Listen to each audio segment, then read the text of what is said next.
What does it mean to make cities for people?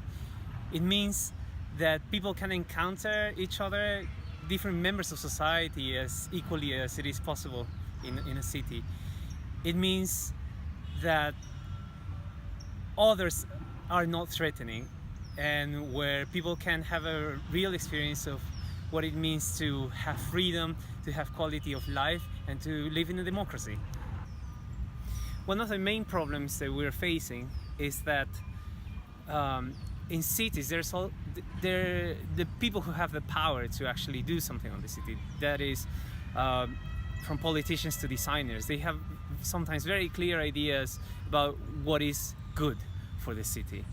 And this is something that has to do with the way that, for instance, design is taught at universities, that the designer's job is to come with an expertise and basically do something for the city that will be good for people who don't necessarily know better. But this is wrong, because designers should be, more than anything, enablers. And people do have a voice, people do have a sense of what they like and what they want for the cities and what feels good to them. There's many cases around the world where you can see this problem with this top-down approach to making cities. And this is precisely what drove Jane Jacobs to write her book in 1962. And which was basically a reaction against urban modernism. And instead of talking about all these cases around the world, I will focus a little bit on the case of Lima, which is where I conducted my dissertation research. Lima is a really big city of 10 million people, and for the past 15 years or so, in statistics, in public advocacy groups, and even in the promises that politicians make about what they're going to do when they run the city, you realize that there's two big problems. One of them is crime, and the other one is a very disorganized traffic system. The problem with traffic shows this very clearly. Instead of focusing on things like setting more bicycle lanes or reorganizing the traffic system, instead what's happened is that the mayors of the city have widened avenues to make them into expressways. There's been a lot of money that has been invested on construction of bypasses, and a lot of money has gone to the construction industry.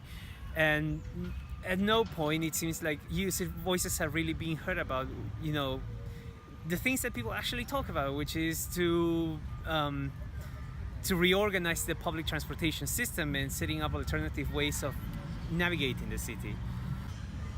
To address this issue of crime, municipal authorities have poured a lot of money into setting up more cameras, more security, more police presence around their districts. But this has only created more social divisions in a city where that has a historical problem with social divisions.